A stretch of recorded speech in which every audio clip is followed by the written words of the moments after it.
Welcome to Visual Ads Presents Young Minds. May I introduce Niraj Antani, a senator representing Ohio's 6th District.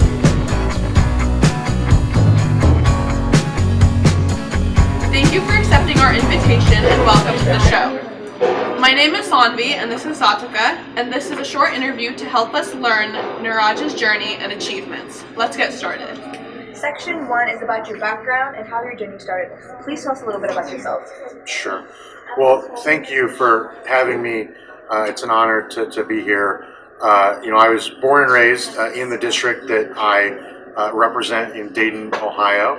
My parents immigrated from India to the United States in 1978, became citizens in 1984, and my father worked for Hewlett-Packard for 30 years. And so, I grew up in the district that I represent, grew up very political, worked on campaigns, interned, on the Hill in DC, and then eventually was able to run for office, and here we are today. Thank you. Which part of India are your parents from? We're Gujarati. Okay, cool. And could you elaborate on your education in the United States?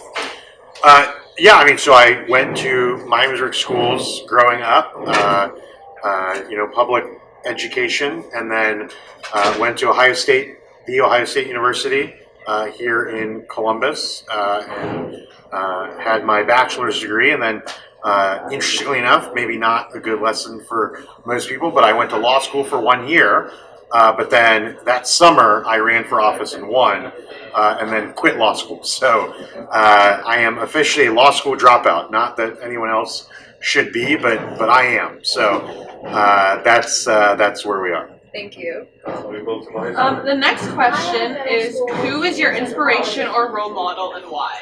Yeah, that's a good question. So, I am very close to Senator Rob Portman, who's the United States Senator from Ohio, former member of Congress, former director of the Office of Budget Management, former U.S. Trade Representative. He just announced that he will not be running for re-election, and thus will be retiring. Senator Portman is a very statesman-like politician, right? In a time in which many are not, but he's also extremely effective. He has, gotten things done. I think, when we look at, government, a big frustration for people is that they don't get things done. Senator Portman has, and so, he's been, great for me to look at as a young legislator to, frankly, an older legislator, to see what he does and see how I can, model myself after him. Thank you. And would you be willing to talk more about your family and how they inspire you? Yeah, absolutely. Look, for me, I think, being being a child of immigrants, the grandchild of, Indian citizens, gives a different worldview. When you think about it, right, my grandparents didn't have the right to vote in India, grew up in British-ruled India. And so for, my lineage to come from, a country that was ruled by the British only, 75 years ago, to a country that was ruled by the British 240 years ago, I think, gives me a particular, view. We talk a lot about the American dream, and it's become a little, I think, cliche. But to me, it's not, because I've seen it, right? I've been to India multiple times. I still have family in India, and you see the difference between India and America. You see that, frankly, the opportunities that Indian Americans have would not exist in India to the extent that they do. And so, I think having that perspective gives, great hope. 2026, 5 years from now, will be America's 250th birthday. Right, and so as we think about that, I think for those of us who are the children of immigrants, I think that is a very special thing, because frankly, Indians were only allowed to come here in the last 60 years anyway. Okay, so thank you for elaborating on your personal response. And Yeah. You're a young leader in the Ohio House of Senate. Could you please elaborate your roles and responsibilities? Yeah, so I served for 6 years as a state representative in the Ohio House of Representatives. I am now a member of the Ohio Senate as a state senator. Both of those make up the Ohio General Assembly, which is the legislative branch of the state of Ohio. Such as just as the Congress works for the president, we work, with the governor of Ohio to govern the state, and so.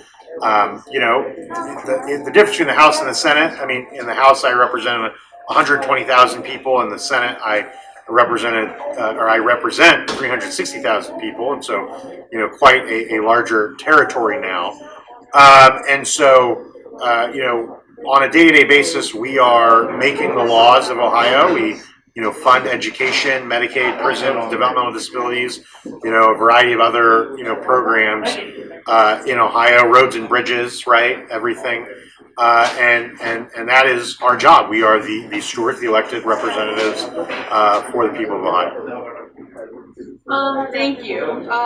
Now we have hundreds of organizations or associations in the United States right now, especially in the Columbus area, consisting of wide varieties of ethnic organizations. How do you see these organizations and help them, and what is your role as a community leader from the Ohio Senate point exclusively? Sure. Well, obviously, as a representative of my district, now a senator for my district, I represent my constituents first. But that being said, being the first Indian American state senator in Ohio history, I can't not represent Indian Americans. I can't not represent young people, and so that is inherent. So most of my interactions are with Indian organizations, but many Pan Asian. I'm the I think fifth Asian American state senator in Ohio history, and so we work with them. And look, I think ethnic communities have particular needs, different needs. Some work in certain industry sectors, and so I work with everyone and try to field requests and solve problems where we can. Thank you. This interview will be seen by people from all communities coming from different parts of India, as well as neighboring countries, and you are a role model for all young generations and aspiring U.S. political candidates. What is your final message to these individuals? Yeah, well, I mean, first, thank you for having me. I think, as someone who was elected when I was 23, and now, I was elected at 29 for the state senate. I think, speaking frankly, older people tell young people what they can and can't do, right? That young people are supposed to be seen and not heard. I think that's wrong, right? The biggest insult I've ever been given, well, probably not, but one of the biggest, is someone said, "Oh, you're going to be a great future leader," right? And that's not true. Young people are leaders now, and so I think my advice as someone who was young and maybe is young, it's becoming questionable at this point, is to not take no for an answer, right? If you believe you can do something, then you should. Thank you, sir, for taking the time to talk to Visual Ads Presents Young Minds. I hope you all and you have a wonderful evening. Thank you to Visual Ads for having me, and we wish everyone the best.